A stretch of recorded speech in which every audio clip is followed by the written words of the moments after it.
The Hylic are the frog people of Tyria. Once the name of a specific tribe, it's now common parlance to call all frog people Hylic.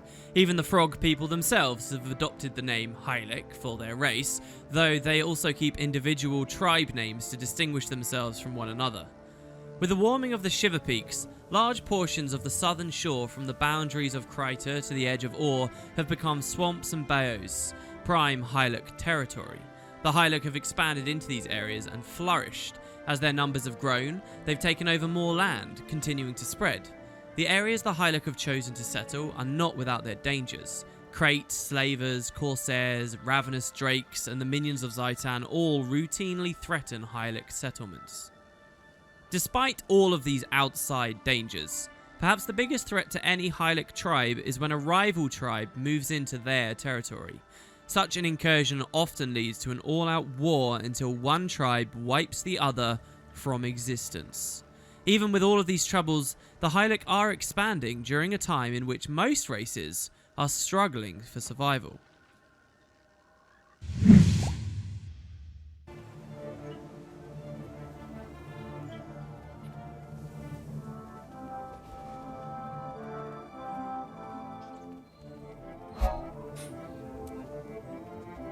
Alright, we're back to Bract. It's good to see you all. Hello, everyone. It's finally one of the first nice, cool days of the summer here as we relax in a new location, as you saw from that little montage there a second ago. We are at the Derwent Priory. And we've started so many videos at the goddamn Derwent Priory, haven't we? What can I say? Once you join the orders, it's like you get a whole new home away from home. Bract, of course, is not a member of the Priory. He is not one of the peers of this vast, massive institution filled with intellectuals. But he does have something interesting to show off here. And that is, by the way, it's not too crazy of a walkthrough we had to go on, obviously, because we're just near Lion's Arch, really. I just walked through, as you saw, the north of Bloodtide, and our next instance with the Hylic is quite close. But at the end of the last episode, I said, hey, I want to show you just how powerful and important the Order of Whispers are without you maybe realizing it.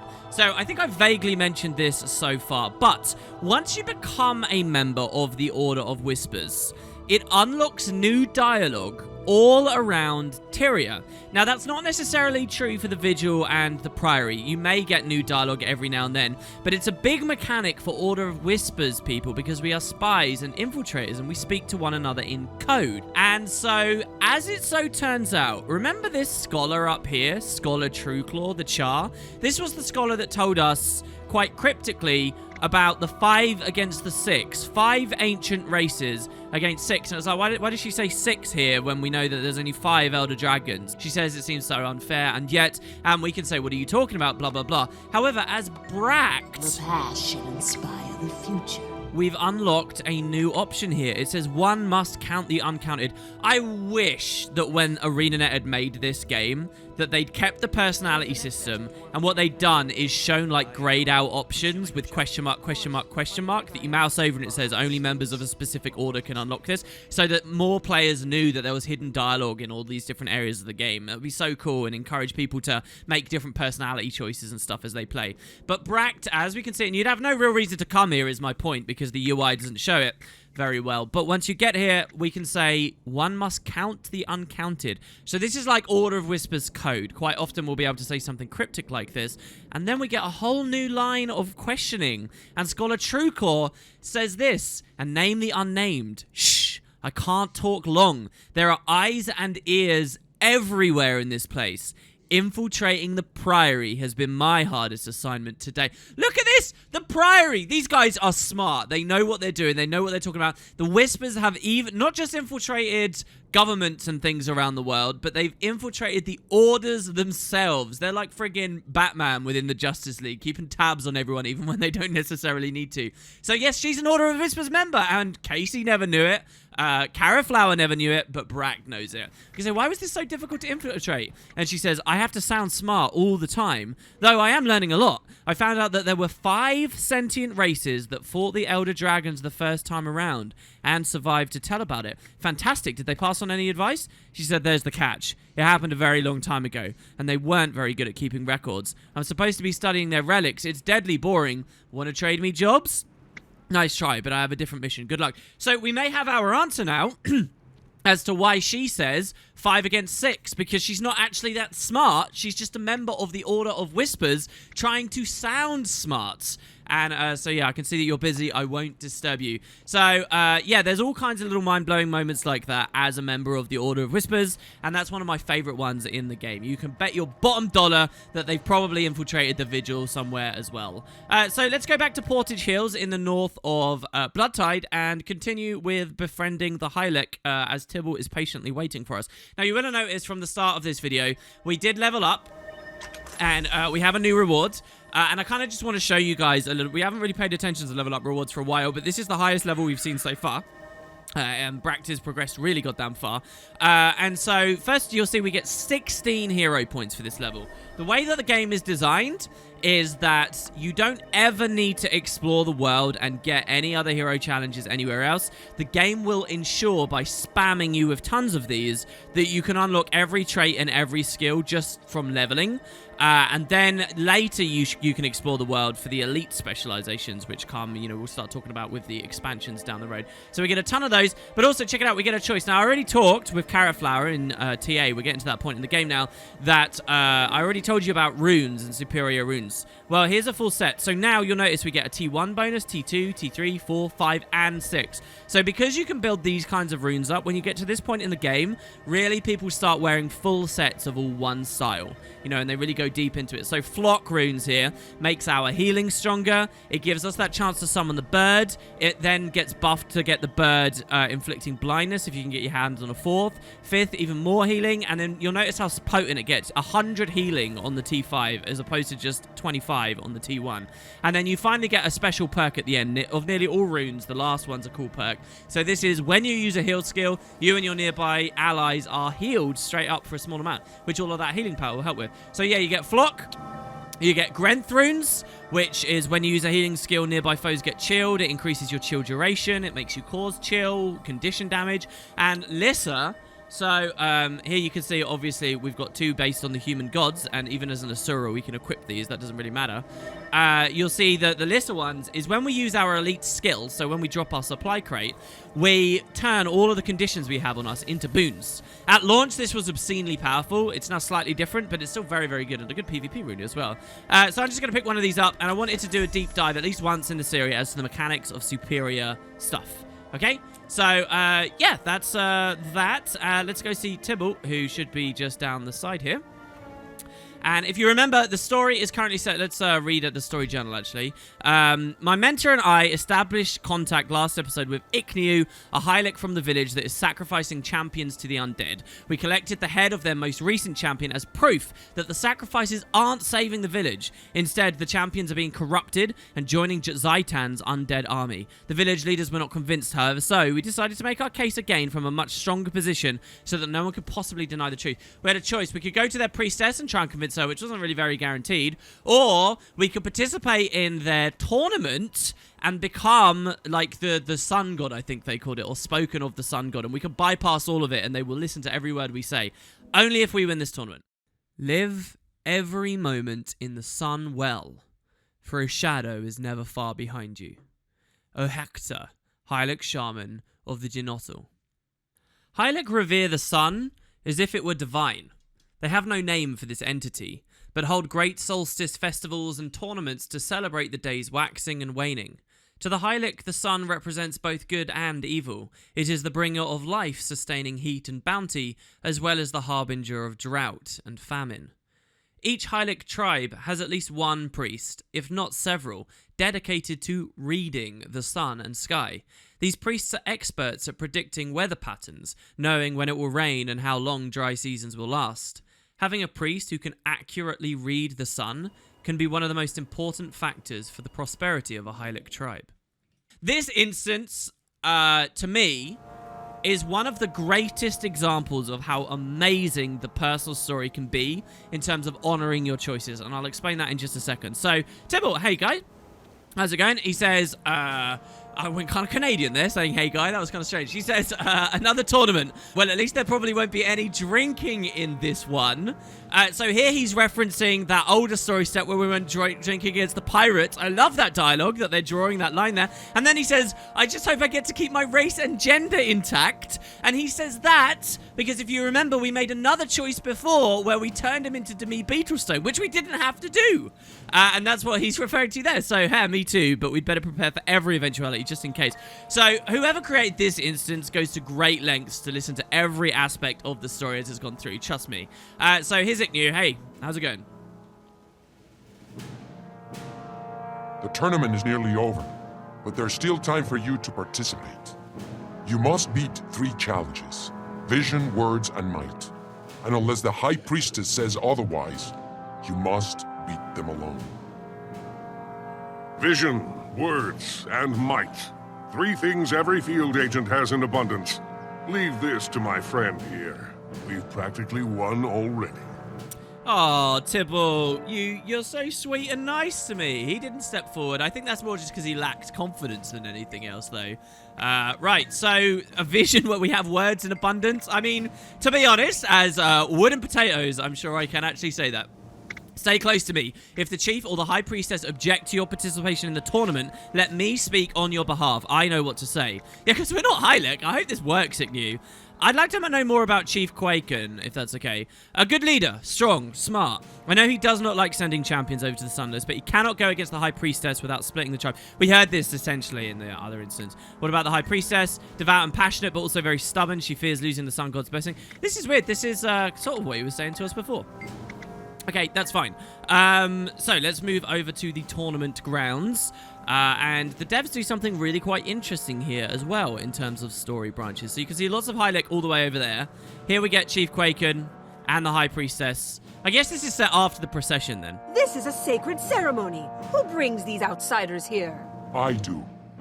These strangers have volunteered to help us, to compete for the right to serve as our champion. We need no help from strangers. We will secure the Sun God's blessing on our own. But isn't it true that all who live are beloved by the Sun God? Why can't a willing outsider compete?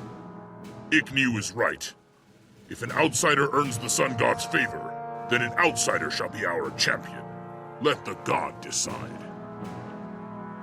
Oh, good. So we won him around. I love this idea. The Sun God Bract. This is going to be pretty badass. Tibble, have anything new to say? He says, I'm still unclear on all the details, but it looks like we're on. That High Priestess should be able to give you the full rundown. I'll check in with her as soon as I can. Icknew, good job, man.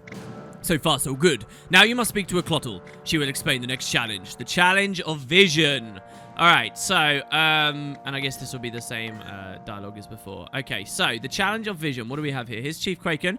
Icknew has spoken for you, stranger, so you may proceed. If you win, you will be the first outsider to do so.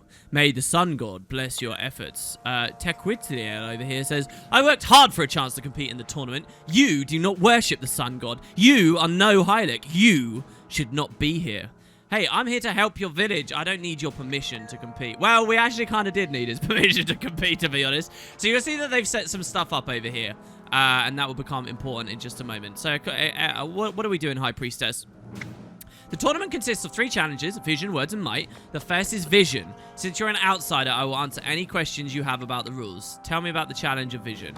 The sun illuminates our world. So we get a lot into their religion and history here, which I really like. Its light symbolizes wisdom, clarity, and opportunity. Celebrate these gifts. Take aim with that turret and destroy as many pots as you can in the time allotted. Do I have to use the turret? No one's ever asked that before. I suppose, since you're an unusual contestant, you could choose an unusual tactic, but the challenge was designed with our turret in mind. Okay, so why is there a timer? To symbolize the limited time we have with the sun. The sun's light is eternal and endless, but our time with it is not. As each day and each life must end, so must our challenge. Okay, I'm not ready to begin it. So that's the idea. Now, I'm going to show you guys this. We've got a turret. What's going to happen is we're going to come and we're going to press F on this. And there's these pots here, which we have to fire the turret at. We're going to be able to use our High-Look turret to blow the pots up. You'll notice she suggested we can break these with our regular skills. But if you try to walk over to him, you'll get kicked out of the instance. And to be honest, I've never played the game trying to do it with my regular skills. So I'm not quite sure what's going on there, whether it's actually possible. We're going to use the turret because I like using the turret. Now, she mentioned a timer. It's so rare for the story to do this, to put you on a real timer with real consequences. But this story step actually does that. We have a very limited window to break these. And if we are too slow, they won't be impressed. And we'll get dialogue representing the fact that they won't be impressed. If we do mediocre, then the dialogue will change again. If we do reasonably well, it will change again. Or if we do perfectly, it will, you know, they'll be extremely happy with us. I'm going to try and go for the perfect result, but I really want you guys to understand that this is really very rarely done with Guild Wars 2, in that there is not just branching dialogue based on all the previous stuff we've done in my story here, but also there's branching dialogue based on how well we do in the instance, which is so rare and I love. So I just really want to make that super clear. One of the reasons I love this instance. So, tell me about the challenge of vision. All right, I'm ready. And what you're going to notice in the top right here as well is this. It's going to say participate in the challenge of vision, and it's going to start flashing red, telling us that we're running out of time, which also is a kind of a subtle user interface cue that is very rarely used in Guild Wars as well. So you kind of get these weird insights into different things the devs could do more in the future, but they don't very often. So that will be what tells you that you're running out of time, but you won't know precisely. So she says, excellent, the turret is prepared. Begin when you are ready. Honor the Sun God's blessing, and the Sun God will smile on you. Thanks. Okay, so destroy as many targets as possible with the turret. So we're going to run over, we're going to get on the turret. We got a skill called launch, and we're going to fire. 1. Now, the trick to getting the perfect result is you have to land perfectly every time. So it lays the fire and it does that. As soon as the cooldown's up, you need to fire again. Now, the trick to getting the perfect result is you have to do both of those targets in one shot there. And then you can shoot the other 2 individually. You might even be able to double up on these. But you should... So here you can see it's flashing red. So you have to get the double shot, and you need to not go slowly at all. And you can just about, in time... Amazing! Only our greatest warriors have accomplished so much so quickly. It is as I said. The Sun God has blessed them. The Sun God smiles on us all. Come, let us speak with the chief. Hear me, Chief Kekwan. I offer this for the challenge of words. My eyes are the keenest, my strength the greatest, my bravery the fiercest. I have slain everything that walks, swims, or crawls. I have claimed new breeding and hunting grounds for our people. I am the one. Well said, Techutli. You are indeed blessed, but we must hear from the newcomer. So, okay, quite a lot of things there. So, yeah, that's finishing the challenge. They were very impressed, obviously. Ignu says, now the challenge of words. You must speak of your past, the things that you have done, and the person you are because of them. Chief Quaken will judge your deeds and the way you describe them. I'd like to know more about... well, we cannot say that again every single time. I guess we already know about them. By the way, for some weird... I don't know how I've suddenly been prompted to speak about this. Some weird thing tricked in my brain. Our gear, some of you will be wondering, hey, are we going to change Brack's gear again? I will. I just wanted to do the hanging out with the High-Look in the Order of Whispers gear, because it's been a while since we've seen Whispers. But next chapter, we will upgrade, and as many of you have been asking... to the CM stuff, because we beat CM, and just like Twilight Arbor gave us gear, CM will as well. I know that's kind of out of place, but I'm going to forget to say it if I don't hear. So yeah, the challenge of words, we've got to basically boast. Challenge of words, eh? You should have no trouble spinning a yarn for these nice folk. Hell yeah, I won't have trouble. I'm an Asura. I think the only other race that could probably do better at this challenge are the Norn, because the Norn are great about boasting and sowing a legend for themselves and whatnot. So, yeah. This is the person that didn't even want us in the challenge that we're competing against. They boasted about themselves quite well. I worked hard for a chance. Yeah, I know. Ecolotl here says you completed the first challenge. Congratulations. But you got a long way to go before you secure the Sun God's blessing. Good, I'm just getting warmed up. Perfect score so far, guys. Right. So, Chief Quaken. And this is where the instant continues to be really cool. You have earned the right to compete in the challenge of words. Approach and tell us. Who are you? What have you accomplished? Why should you represent the Sun God for the offering? So check it out. Our dialogue here is completely defined, just as what Tybalt said earlier, by the choices of who we are and where we've came from. The fact that we're Order of Whispers, the fact that we are Whispers, the fact that we had a very specific first invention, all of these decisions we've made as time has gone on roll into this, and we get to pick what we want to talk about. I am Bract, Snaf Savant of the Asura. Hail, Bract, you stand in the holy light of the Sun God. All here have seen you master the challenge of vision. Now we would hear your words. Speak! Tell us your tale. I'm from the College of Synergetics, an heir to a trove of ancient knowledge. Very good. But one feat does not win the challenge of words. Tell us more. So we can say, I defeated a master villain who stole my ideas and threatened my home. Kudu, curse him. I exposed a great secret and revealed the corruption of my tribal leaders. There we're talking about chapter 3, where we found out everything that was going on with the Arcane Eye and the abduction of Gore. So which one do we want to do? And I just want to be clear. Just think, guys, how much dialogue can appear in this instance, which itself. So this was a decision. We could have done the procession. We could have not chosen the High-Look. We could have not chosen the Order of Whispers. It all comes to this, and then every single choice before it, this massive web of the game, there is heaps and reams of stuff that the devs have developed here, just so you can tell your story properly. So what do I care more about? I think of Kudu, the master villain, we should bear well to remember, as I don't think we've seen the last of him as he escaped, if you remember. So, yeah, I defeated the master villain. Yes, we must always strive ever upward into the light of the sun and inspire others to rise also. Continue! It keeps going. I saw the threat posed by the dragons, and I joined the Order of Whispers to fight them. Very good. We must all give ourselves to become part of something greater. Your words are impressive, but tell us, why should you be the champion of the sun? And so we get ferocity, dignity, or charisma. Because I will not rest until all the dragons are dead and Tyria is safe. Damn, that is pretty ferocious. I know how to defeat the Sunless through unity. Join me and we'll fight together. That seems pretty smart because I am hope. I am the new dawn rising. Your tribe deserves that hope. This is great. This charisma, mwah, beautiful. Because this is exactly the kind of charismatic thing you would say to pull on the emotions and heartstrings of these sun worshippers. Calling yourself the new dawn rising? Hell yes, good job, Bract. Aha, I see. You mean to lead us out from under the shadow that has enveloped us. Then it is settled. The challenge of words is over. The outsider has won! Woo! Thank you, Chief Quaken. Hear the words of your chief. I declare that the outsider has won the challenge of words. But the test is not over. The next challenge is the challenge of might. Challengers, to the testing grounds. Prepare to face the beasts of land, sea, and air. Oh my god, I've just realized something. My audio might be totally broken in this video. I'm gonna have to test. I may have to redo this whole recording. Oh no. This is the final challenge. Prepare yourself. The beasts of the air will challenge all. Only a champion can defeat them. I am not afraid. Test me, O sun. I am ready. Okay, I'm gonna have to pause here and see what my microphone sounded like and whether it's actually tolerable for the video. 1 second, guys. Amazingly, strangely, I mean, it's a little bit off. It's a little bit off, but amazingly, it's not that bad. Okay, sorry to have taken us out of the story there for a moment. I honestly super panicked. Just a moment in the life of a YouTube video maker. So what do we have here?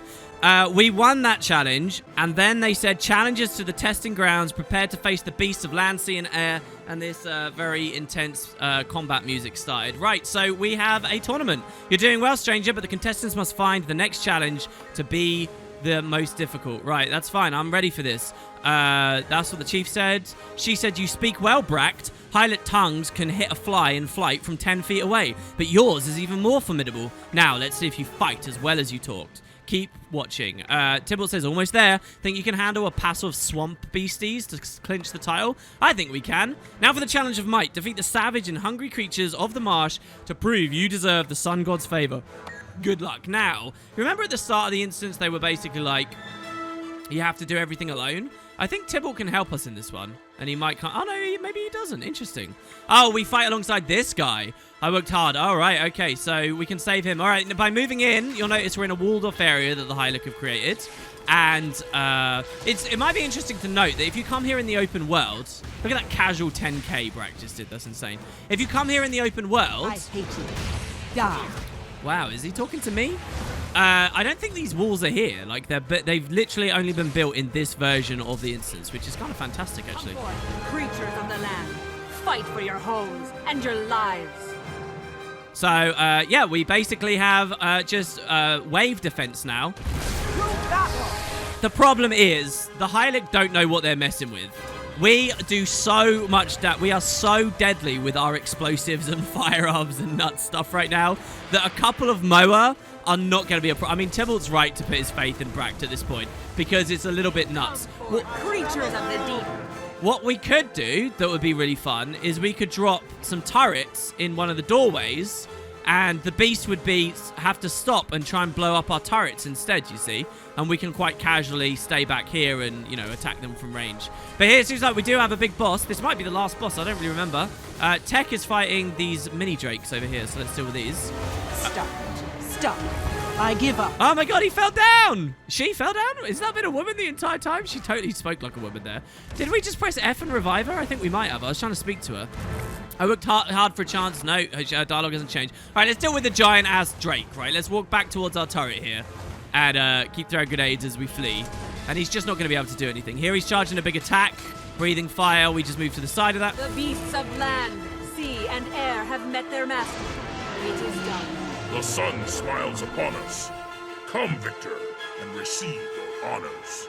So there you go. That was a big Drake as well. It looked quite crocodilian, actually, towards the end. Sweet, we won!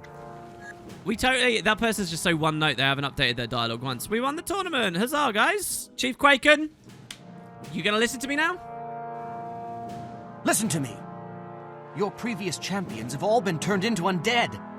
They are now slaves and soldiers for the dragon's army. Silence. The sacrifice of champions has kept us safe because the sun god wills it so. That's not how it happened. Your poor champions merely became part of the undead army. Your protection is a lie. Soon that army will come for your village. The Sun God chose these outsiders. They speak for the Sun God. We must fortify the village and defend ourselves. No. They will not spoil the ritual. If the champion will not be our sacrifice, then I shall. I will protect the village, even if no one else will. Well, damn. If you think that's best, Priestess, but I don't see the need. We are going to fortify the village and make a stand with our new champion here. Sticking by each other no matter what. Oh, I wish. I mean, my old warband. Oh, never mind. Oh, Tybalt misses his old warband. Man, we still know so little about you, about how you became left poor and lost your hand. Outstanding performance, Agent Bract. Maybe now these Hylic will let us help them. Will my winning the tournament cause any problems for the Hylic? Excuse me. My official title is now Champion of the Sun God Bract. Guys, I'm going to start every video now saying, hi, it's Champion of the Sun God Bract back here. Let's keep playing. We should drag that High Priestess back here. She could ruin everything. No, I want to ask this question. Well, I'm a warrior, and even if I say nah, you've got permission to enter. You won fair and square, and the chief himself proclaimed you champion. It's a done deal. That's a relief. Okay, let's get going then. So, I mean, you guys might have thought the story was going to go a different way there, and we would be able to convince the priestess. I wonder, they're all just taking their procession to go back home now. I wonder if we were quick enough, we might have been able to speak to them at the end of the instance. Oh, well. Tech was the first to die. 2 days in doing it. Fevered and rambling all the while. He'd taken only a single wound from the frogman's spear. I've collected a small sample of poison drawn from the wound, which is useful, but we should never have trusted the Ecolotl. From the research journal of Flub, an Asuran merchant, published posthumously. Yeah, we couldn't convince her. She will not be convinced. That's waypoint 3. And she's just going to go sacrifice herself. But I think that Tybalt is right. I think that we have pretty much got the sum of this. That the undead will have just been building up. And they're going to hit at some point with a big attack. So it's probably best for us to defend these people and keep them safe. So let's go back to their cave. It's not too far away. And yeah, you may have guessed it. These chapters, because there's so many branches and different things they deal with, they're quite short. So this is going to wrap this chapter up. And we'll be moving on to, I wouldn't say greener pastures. You guys know what's coming up. But pastures beyond.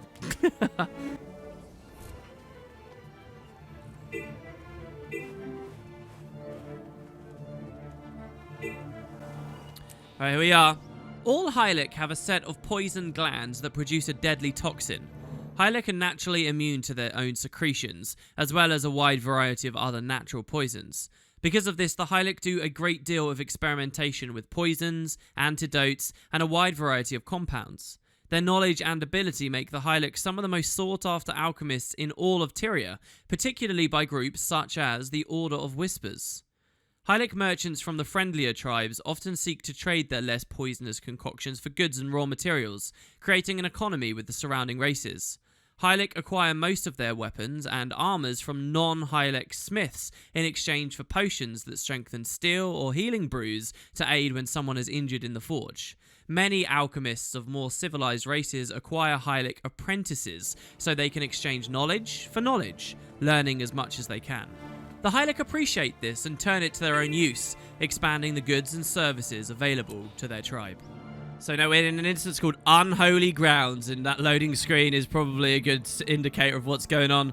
It looks like it's night, the sun may have set, we've got the menacing waters out there, beyond that horizon would be ore. In fact, that's not really ore beyond that horizon, we're looking kind of past the Dominion of Wind. Oh no, where are we looking? We're kind of looking towards the Grove, sort of, but yeah, the Dominion of Winds would be over there. Anyway, look, it's the Sea of Sorrows, it's dangerous out there, we know that there's undead in the area. Hey Tibble. Talk to me. It's your champion of the Sun God Bract here. The Chara is so... Playing an Asura is so fun in this game. If you guys don't know, I may as well point this out. There is a camera option to adjust the camera to your character's height, which so far in the series you have been seeing me use. That's why when we play Bract, we really get the sense of the world as an Asura, an Asuran scale. That is not on by default, so make sure if you have started playing the game because you've been watching the series or whatever, you understand that checkbox. And if you like the more immersive thing where you can barely see the faces of the big-ass Char and Norn around, make sure you turn that on. Or turn it off if you just want, you know, maximum vision all the time.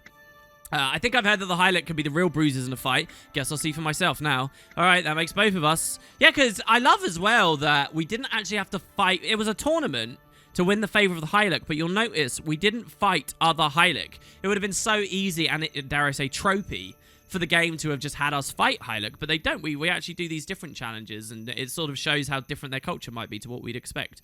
Hey, Ignu. This way. The chief is waiting. Okay, whoa. Are we under time pressure? Wow. Okay, so there's a lot of guy, Nahuati.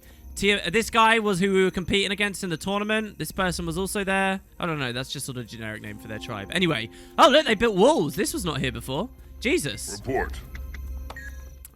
Yeah, I already did report, Tybalt, don't worry. Okay, they got poison launchers. Check it out. We already know how this works. We can fire these. This one seems to be firing poison, though, not fire. But it's a good turret. These guys setting this up. Nice barricade that they've built. This guy seems to have just finished slaving. He's asleep! Is that a sleeping Hylic? Oh, they got such cool animations, man. Maybe he's just tired because he's just built that goddamn thing in record time. I don't know. Maybe in lore it took us like a day or so to get back, you know? That's totally possible. Depending on the distances that we traveled. Ignu, hey, man. You've already done so much for me, my family, and my people. I will never forget the debt that we owe. You can pay me back by surviving and joining my order's cause. We're sowing the seeds there. Chief. Good job here fortifying this. I'm sorry the priestess wouldn't listen. But you're doing a good job. Looks like you've been busy. The defenses are coming along nicely. How long until they are ready? Not long. I will not let this village die because I could not see such an obvious threat. You're not the first to underestimate the dragons.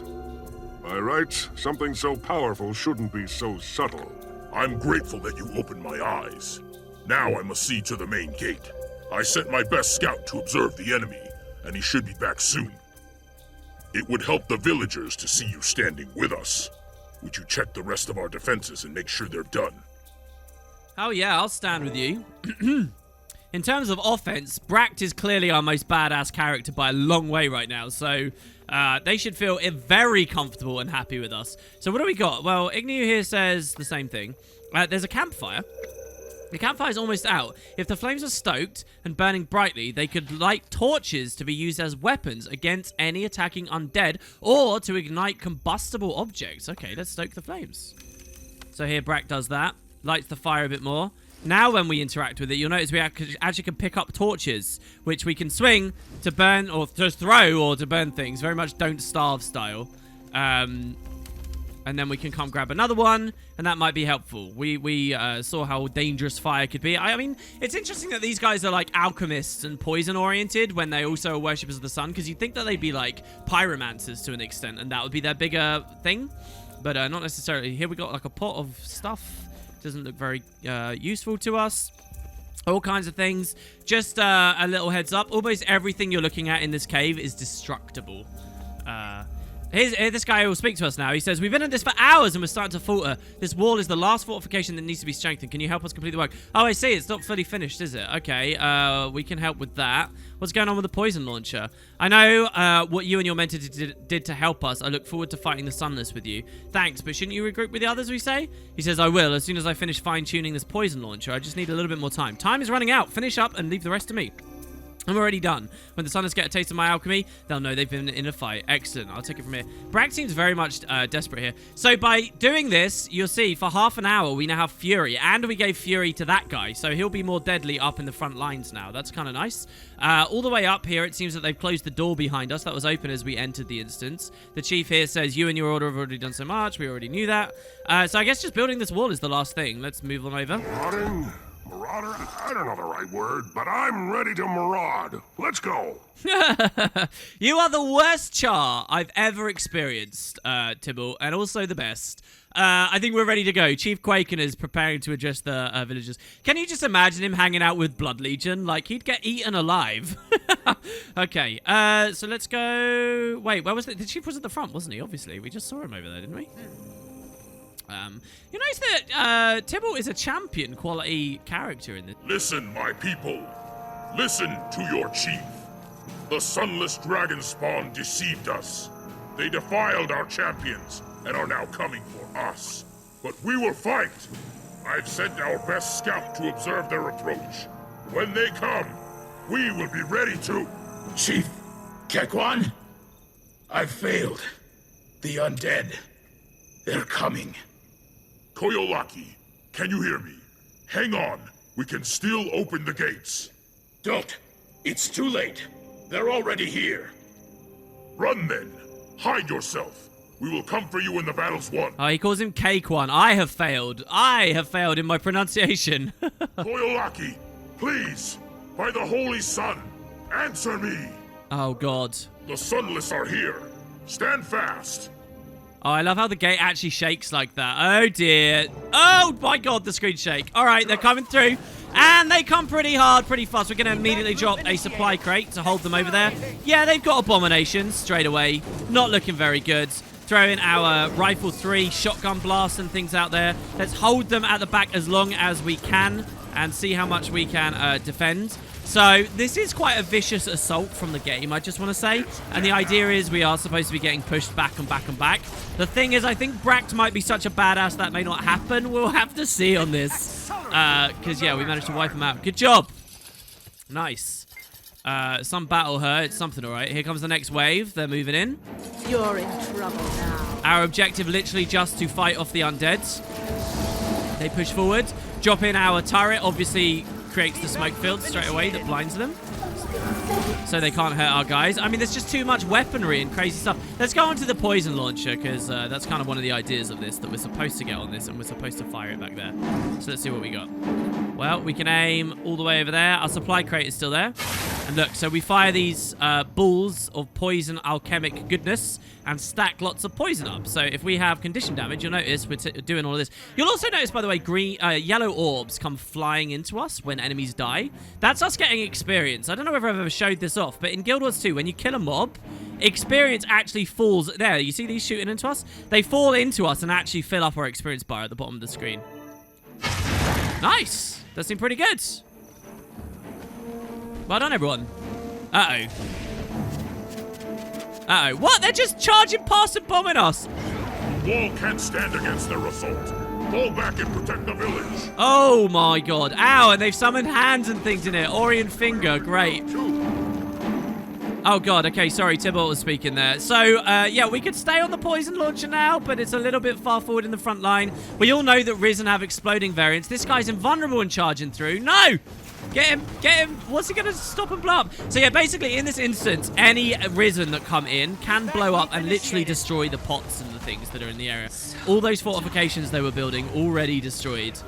And I think if they get to the poison launcher, they can break that as well. My turret's all the way over there doing nothing, so I'm going to blow it up from range now. And keep fighting. Uh-oh. People starting to go down. Let's try and raise them up. Uh-oh. Another plague carrier. He's also determined. Yeah, look. He's going to destroy the turret. There it is. So basically, you can't stay on these defenses for too long. You'd probably die if you're over there, because we all know how much damage they do. And especially if you get swarmed by some of the other things. Oh my god, there's so many. You'll notice that amongst their ranks are several undead Hylic. And those would be the champions coming back. But it's all races here, really. That's an undead human, it seems. I think we saw an undead. Oh, and another exploder. So he charges through. He's blowing that up. Don't forget we can get fires from the campfire. And we can throw those at the undead now as well. Here you see that we inflict flaming on him, and it says you are spreading the flames. So what that does is it's a weird mechanic that you only see in this instance. Anything that these mobs walk next to spreads the debuff to them, and it will keep spreading, called flaming. That's actually very close to an old Guild Wars 1 mechanic called Disease, which almost appears nowhere in Guild Wars 2 except this instance, and there's some kind of raidish mechanics way later on that feel a bit like it. But yeah, flaming. It's kind of cool, right? We can try it again in a second. There's another exploder, though. He might be about to take out the campfire. Oh, we got another Orion finger. Fight! Fight! The Sunless are strong, but we are stronger! Yeah, I believe in you guys. You are stronger. The village is destroyed. You need to get your people out. You're right. Amini, to the front. Protect the retreat. Everyone else, flee! Oh my god, so they have to flee. They're all alive, though. They're well, many of them are alive. It says kill undead so that the Hylic can evacuate. They're starting to bail, as you see. They start running back through the cave there. Oh, but they're being stopped. And guess who it is? Blasphemy. The undead have claimed the High Priestess. She's one of them now. Here she is, High Priestess Echo. Ow, my god, the Orion fingers are so brutal. They're just going to flip-flop us around. I'm going to break this here.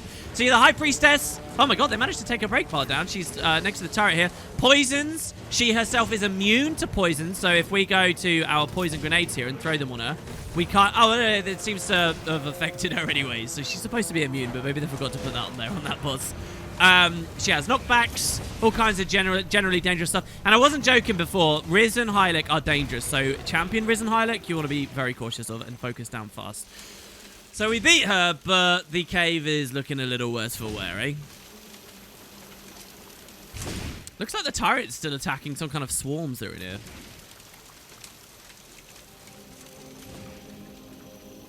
Fast and brutal.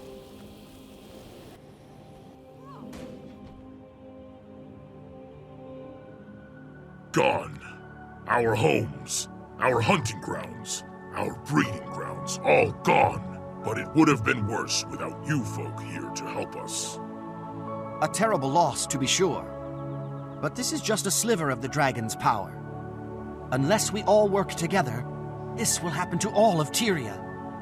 Then send for me when you need allies against the dragons, and I will come. For my brother and my village, I owe you that much. We will. We'll need all the allies we can find when the final fight begins. We're expected elsewhere, but I wish you luck in settling new ground. May the Holy Sun shine on you and protect you, till we meet again. So we've now seen the Quaggan are pushed out of their homes by Jormag and the Ice Brood.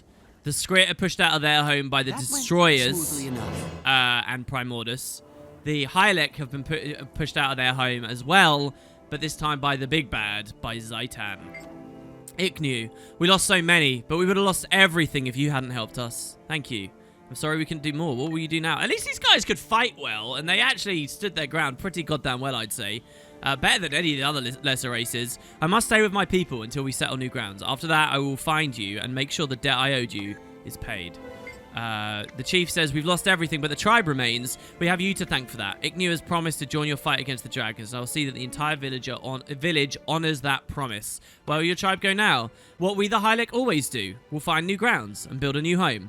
Many of the villagers are already headed for Lion's Arch. From there, only the Sun God knows for sure. Good luck. May the Sun God watch over you until we meet again. And finally, the person we competed against in the tournament, thank you for helping us. We would not have survived without you and your mentor. What will you do now? Where will you go? We will press on, establish new grounds and a new home. We will offer no more champions to the Sunless, but I shall be a champion for my people and try to inspire them as you did. You honor me. Tibble, all the way over here like a boss, standing at the broken, closed-off cave now. We saved some lives, but lost the entire village. I think we did all we could, but we have to do better. I don't want to see this scene repeated in Lion's Arch or at the Black Citadel. That won't happen because we'll be there to stop it. We made a difference. We can make a difference worldwide. Can we, Bract? I don't know. I'm just going to say we'll be there to stop it. I can promise you that. Whether we'll make a difference, I don't know. I just hope we stop it more effectively than we did today. Still, I shouldn't be entirely pessimistic. We do have some good news to share with the Preceptors, Hylek survivors, and Hylek allies. Yeah, let's go tell them, actually. So, there you have it. Let's go to the Chantry of Secrets and see what they have to say. It's been a while since we've, on an official capacity, reported in. Alright, so the second we load in this time, it seems they've come to meet us. There you are, Agent. Go find your partner, Tibble, and then report for your briefing. Okay, it's Halvora. Hey, okay, that's fine. I'm more than happy to do that. So yeah, you'll notice we've skipped the antechamber already, and we're already in the depths of the place. Thanks for the welcome. We get a mail. Zodja has just sent us a dove. She says, recruiting the Hylek, Savant, or whatever your rank is. You keep moving up so fast, it's hard to keep track. I've been watching your progress since you left to join your order, and I continue to be impressed. Nice work recruiting the Hylek. Hulking, squishy, skinned brutes can be a real challenge to deal with. Remind me to tell you about the one I know named Logan. But it sounds like you handled it with aplomb. Don't let losing the village weigh you down. If it weren't for you, they wouldn't be alive, and having a home wouldn't matter. At least this way, there's enough of them left to rebuild. And then the last little paragraph there is the out-of-sync thing. Our elder has died. The villagers survived to fight another day. The dragons are a threat to everyone, Ikniu. I'm pleased your village has joined the fight against them. The sun god looks down on this world. He watches us. We will not fail. Great. It's good to see that he came here immediately, and we let him in pretty deep. May the sun god bless you, Bract. As promised, I have come to repay the debt I owe you and the Order of Whispers. Damn. How have your people fared since we last met? We are close to settling new grounds, but we're not ready to start building. Rest assured, if you call for our help, our entire tribe is ready to answer. I look forward to visiting that new home one day. Hey, Dern. Hello, stranger. Hello, I'm still not sure how to feel about you. What are you waiting for? You got a briefing to attend. All right, fine. Jesus, I'm sorry. Here's Valens, who's deep in a conversation with this agent, this Norn agent. Halvor is busy.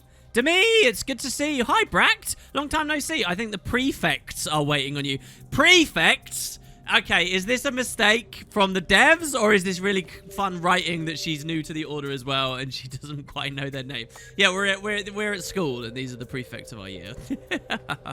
This guy, old woman, practicing her aim.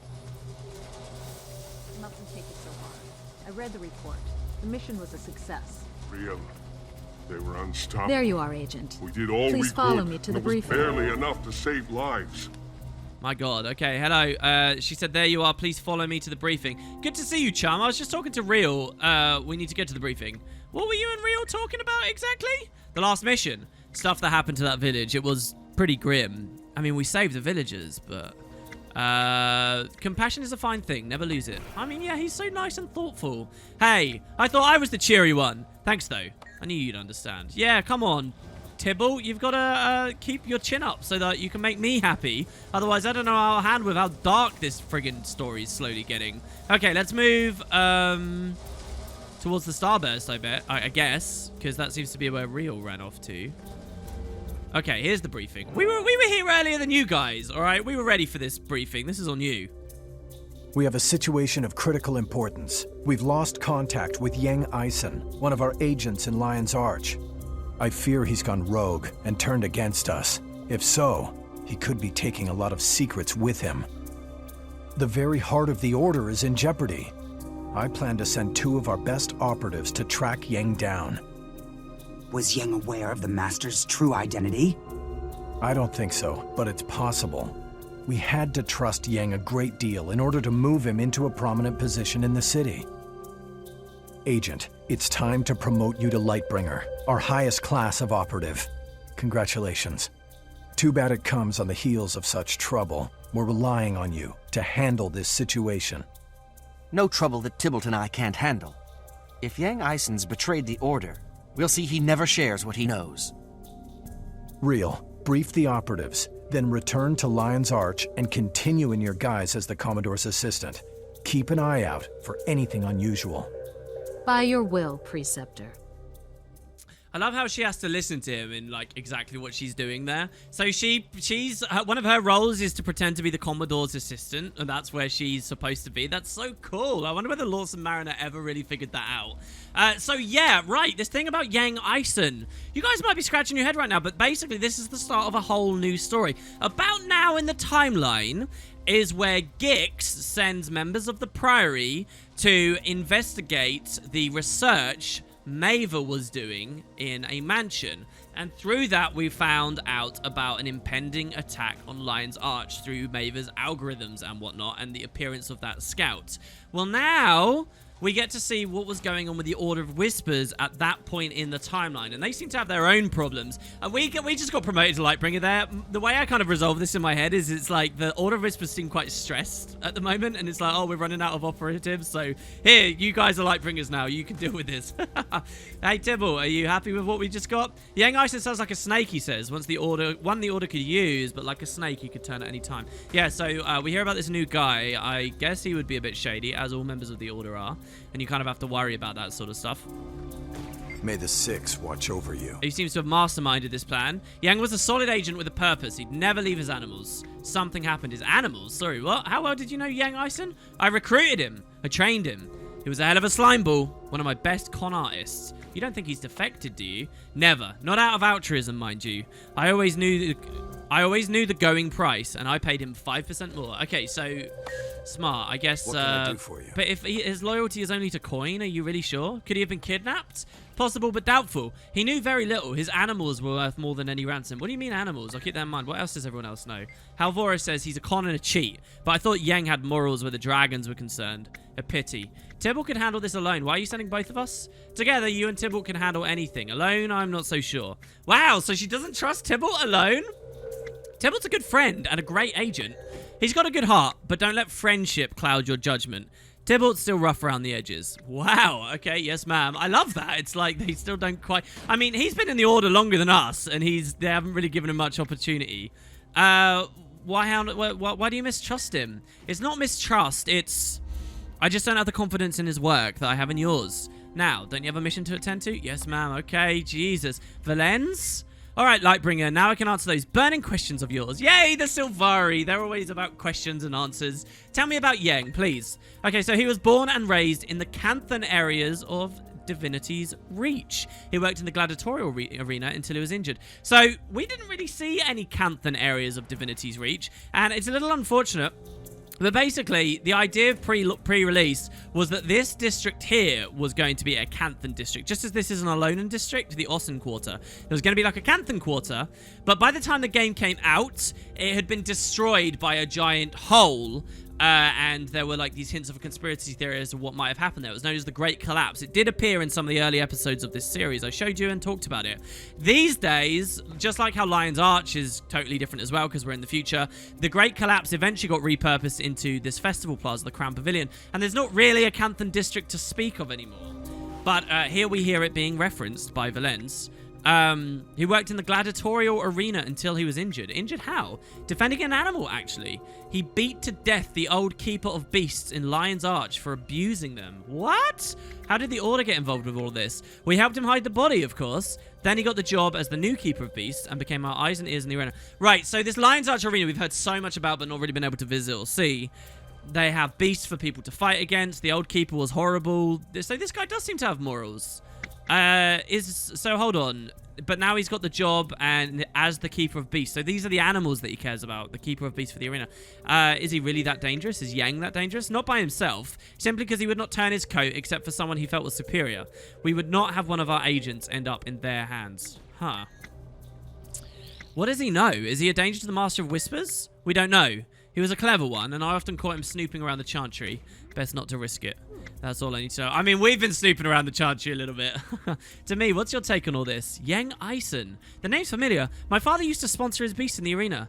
Tyria needs us more than ever, we say. She says, I agree. I'm glad that you and Tibbs are with the Order. We'll find a way to stop the dragons. What have you been learning here? code cracking, infiltration, and espionage. Maybe one day I'll take a position in Lion's Arch and spy on the system like Real does. You'd be good at that. Yeah, I mean, Real's in such a cushy place as well. I mean, she's just like everyone else in that she has to be, you know, instilled in a location, like we saw the Char at the Dermot Prairie. But at least she's at the Captain's Council in Lion's Arch, which, you know, it's a very mercantile, puritanical place here. It seems chaotic enough that you could really do a lot there, as opposed to very structured, ordered systems like maybe you'd find in Divinity's Reach Politics or whatever.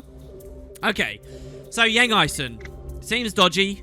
Your last mission was dangerous, she says. Are you certain you're up for another so soon? It's kind of you to worry, but we can handle anything. Partnership is good, but there will come a time where you only have yourself to rely on. Mark my words, Lightbringer. None of these guys seem to really value me with Tibble. What is this? Noted. What? Just tell me the mission details. Yang Eisen is the keeper of beasts in Lion's Arch. Whether for back alley pit fights or the grand gladiatorial pit, he's your man. What's a keeper of beasts? That's the person responsible for training fighting animals used in the gladiator fights. That gives him a lot of access and prestige, doesn't it? Precisely. But it also makes him a target for anyone disappointed in the fights. Yang Eisen's missing, and he has many enemies. Got it. Good luck, Lightbringer. Thank you. We'll keep you posted. So for the Priory, this moment in time may have been a very simple, oh, we're doing research. Let's go see what that research has led to. For the Order of Whispers, things are a lot more complex. Best of luck, Lightbringer. I know you and Leftball will handle this matter with speed and silence. And there you have it. So, our next job is to visit Lion's Arch on the precipice of Zaitan's next big move and see exactly how the Order of Whispers will, if at all, find themselves ready for the danger on the horizon. I'll be changing our gear next time as well, guys, and we may even get into some more buildcraft. I don't know. Thanks very much for watching. Hope you enjoyed the stuff with the Hylek, and I'll be back very shortly.